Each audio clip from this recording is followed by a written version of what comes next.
Been occupied with a whole bunch of projects around here getting ready for spring.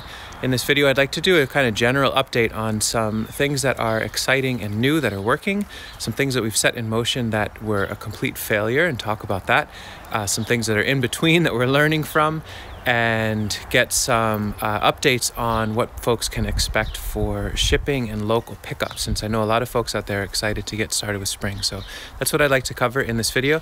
Oh yeah, and I want to hop over to the high tunnel at our neighbors, take a look at the compost heating system. I haven't been over there in a few days, see if it's getting up to temp, and think through some next steps. We'll start with setting expectations around shipping and pickup. You can still see there's a pile of debris surrounding our plants to keep the dogs off of our healed-in plants. We've got a whole bunch of hazelnuts in there and some honey locust and the like.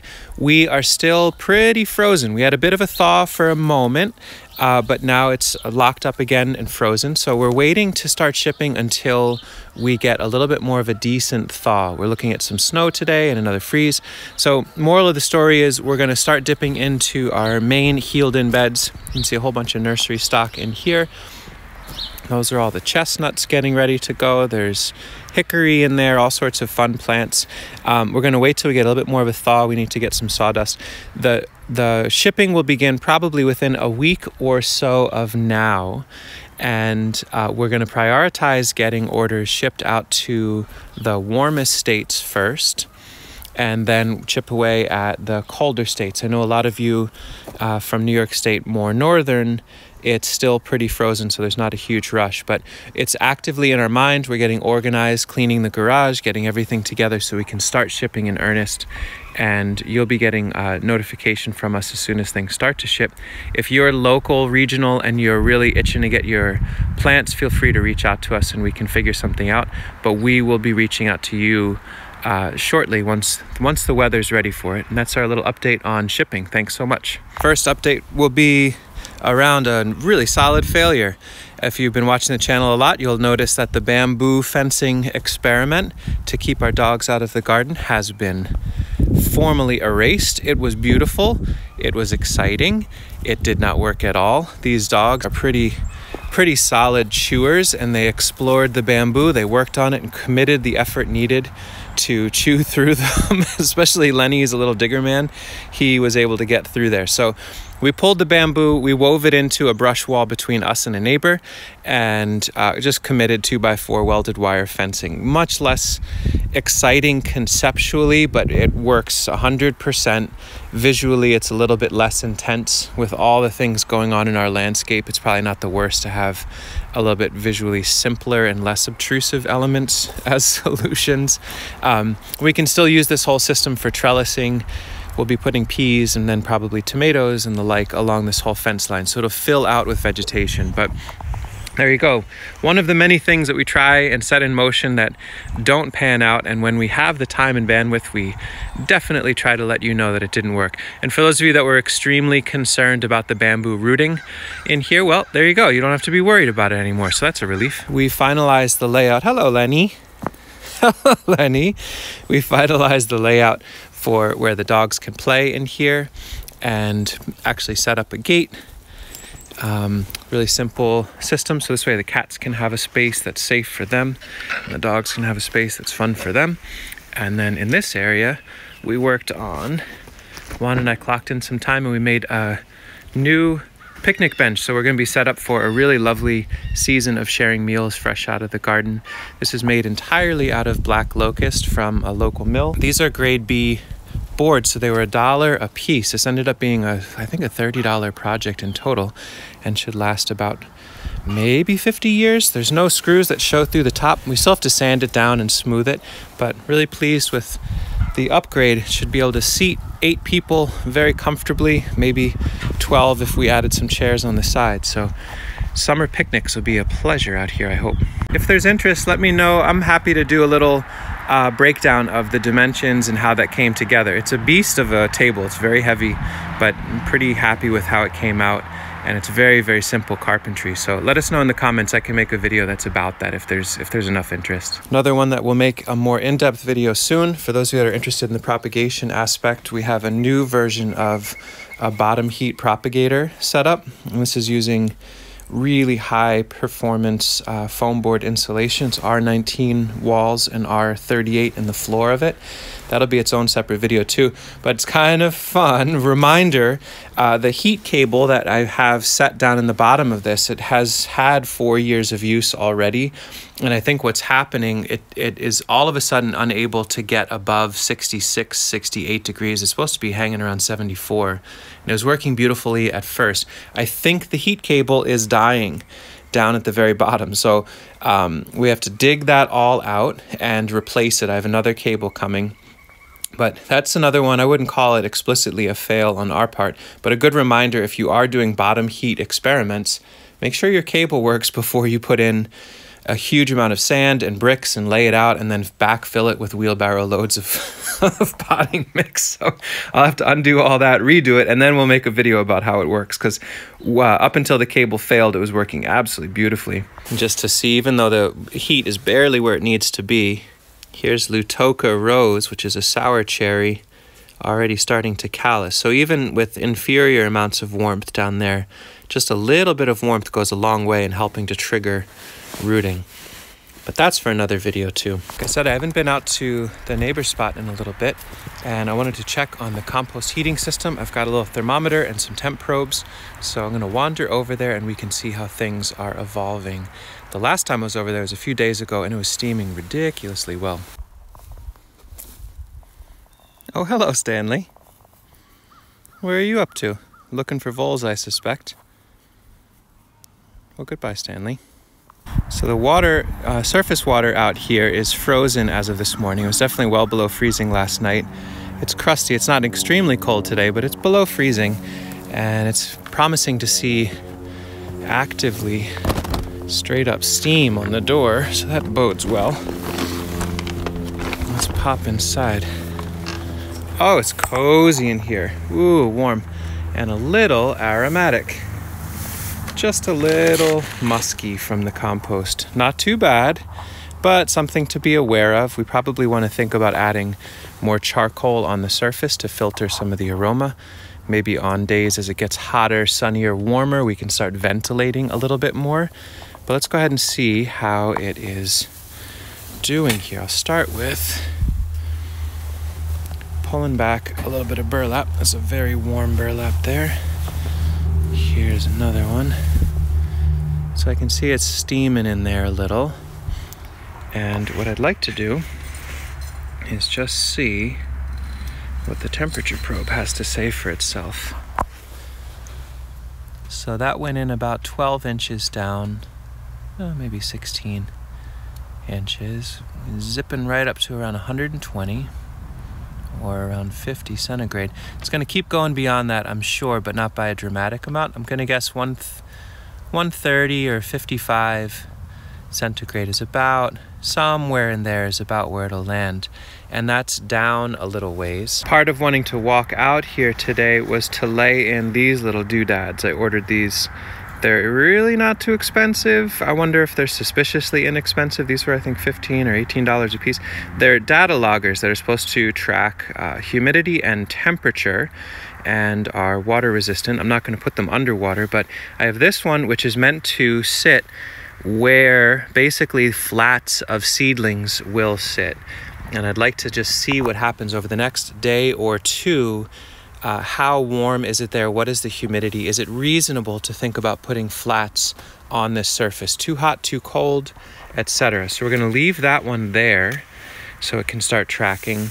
And then I'm going to find a location for another one here that will give me the temperature and humidity ambiently in the high tunnel. I'm going to put it here, which is on the north side of these wooden boxes, so it doesn't get direct sunlight on it, but it should be able to pick up a vaguely, roughly accurate picture of what the soil temperature and humidity is when there isn't sun on it. The question that I'd like to get answered from that one is, does the space in here experience freezing at the surface? It seems like so far it has not in the last little while. There's enough buffering just innately in the volume of space in here. When the sun comes in, it warms the soil and it holds that enough through the evening. And I do suspect that having a 4 foot by 4 foot by 3 foot volume of material that is holding at around 130, almost 140 degrees Fahrenheit has some influence on whether or not it freezes in this whole space. Probably not a huge amount because it's not super buttoned up in here, but I would suspect it is offering some level of buffering for this space. Just to get a little bit more of a sense, I can see here where it was covered over with the burlap, we're getting like really funky high heat molds and fungal stuff. I would imagine that that would be pretty antagonistic to seed starting if we were to put flats right on that, and especially if we were to seal it in. Some folks referred in the last video to some experiments that other folks were doing with compost bottom heat, compost seed starting, where they put a cover over it and the gases built up and killed the seedlings. I'll link to that video here. It's a pretty neat YouTube channel where he shares thorough notes. And I can just see from the surface of this that that would be a little bit sketchy. So clearly we're going to want to watch to see where this hangs out day and night. And then from there, probably think about some more dry hay on top of this, maybe a nice layer of crushed charcoal as a filter, maybe then a sheet of remay or the burlap sacks first with the flats on top. I'm very open to hearing some suggestions before we start committing anything. And what we'll probably do is start with flats of seeds we have in abundance rather than like really precious tomato seeds. If we've got extra saved seed, that seems like a way to lean into and learn about this system. Details aside, it's pretty exciting to just feel that the simplicity of building this in the corner, laying in waste material from our chickens' winter run, and maybe $2 worth of mulch hay is creating an absolutely phenomenal amount of heat. So that part is exciting. It's the details that we'll have to hone in on, and I'm excited to do that along with your input. You can see the low tunnel. I have not tried to be committing to the idea of keeping it absolutely pinned down, locked down. I don't want things to overheat in here, and even though it's not that sunny and it's pretty cold out, it's very easy to overheat when you've got a low tunnel and a high tunnel. I can see in here sure is a lot germinating. Whether or not they're the things we were hoping for, that is to be determined. We'll have to give that a little more time. I feel like my capacity for identifying seedlings at this stage early in the season is a little bit rough. That looks a little like parsley to me, but we'll have to see. There's planting patterns that we've set in motion. There's lines and strips, so nothing's really coming up in a strong way to my eye just yet, but it's also only been a little over a week and it's still winter, so we'll have to see. Same picture down on this end, the seeds that we've started that are meant for transplanting. And here I'm seeing there's cilantro, there's some collards, there's some brassicas. The brassica types I would have expected within a week to be emerging, but it's also been pretty cold at night and we don't have any, particular heat. We've got the compost heating system set up, but that happened a little bit later. So I just need to be patient. I think early in the season, I tend to overwatch things. And by June or July, we're throwing seeds and they're taking off. It's partially because it's so much warmer, but we also aren't watching the pot to see if it boils, so to speak. So we'll come back to these in another week. Hopefully they're just taking their time. It's cool to see some of the perennial elements in here. We're trialing sea kale. We put these in last year, some rooted crowns, and they're already popping up and they're just so beautiful. Probably like a month, maybe almost 2 months ahead of what they'd be outside, at least a good handful of weeks. So that's gonna be a really beautiful form and an interesting green for us to be harvesting. And likewise, we put Good King Henry in here tucked in and amongst some other characters, and they're already starting to green up. They've got a little ways to go, but I like the idea, especially around the fig installation in here. Wherever there's figs or other woody perennials that we plan on keeping, to have herbaceous perennials so that it's just completely a non-soil disturbance regime around those. So like little perennial guilds in this otherwise annual turnover high tunnel feels pretty exciting. And I'm excited to get that bottom heat figured out either with the compost in here or with the electric system in the garage. We've got all these kaleidoscope kales, these perennial kales that have overwintered and readily root from cuttings. Like this one I've been waiting to cut back to roughly here and just get 1, 2, 3, 4, all these different sections. I know that they'll root, and then that'll clean it up and let more light into the chickweed below. But we're waiting till we have our infrastructure right. There's no huge rush, and I don't want to cut them and lose them, because what a beautiful rad plant coming into its 3rd year in here. It doesn't need to be in the high tunnel, but it does not mind. And on that perennial kale front, here's more experiments that we'll keep sharing as they evolve. This is another planting. You can see the genetic diversity. They've got a really different look. This was only 1 or 2 plants, but I've been pinning them down and stool layering them for the last 2 years. And so we'll see how that unfolds. I suspect they'll root really nicely in there, especially the ones that are down low by the dark soil. They're starting to green up. And this time of year, they are a lovely green, very, very sweet. They'll get a lot tougher. They're more of like a collard mid-season, but to be able to graze on such thick, nourishing greens from a perennial brassica is pretty exciting. And we'll just keep experimenting with how we can clone these plants. But the good news is you can get seed from Experimental Farm Network and just grow them out from seed. And that's certainly the easiest way to do it. It's hot enough to need to take my hat off, which is one other update. Shave my head. It got hot enough the other day, and then my hairband broke. So that was the end of 5 years of growing long hair. So it'll be a short-haired season, and hopefully a little bit more comfortable. Let us know what sort of thoughts you have and ideas and suggestions, concerns, and we'll keep sharing updates. When we're ready to start shipping, we'll let folks know. Thank you for your patience if you're really excited to get plants. Again, for local people, we're gonna have lots and lots of plants. We'll explain that in detail when we get there, probably in the next 3 weeks or so. Happy spring to you all, if it is springy where you are. Take care.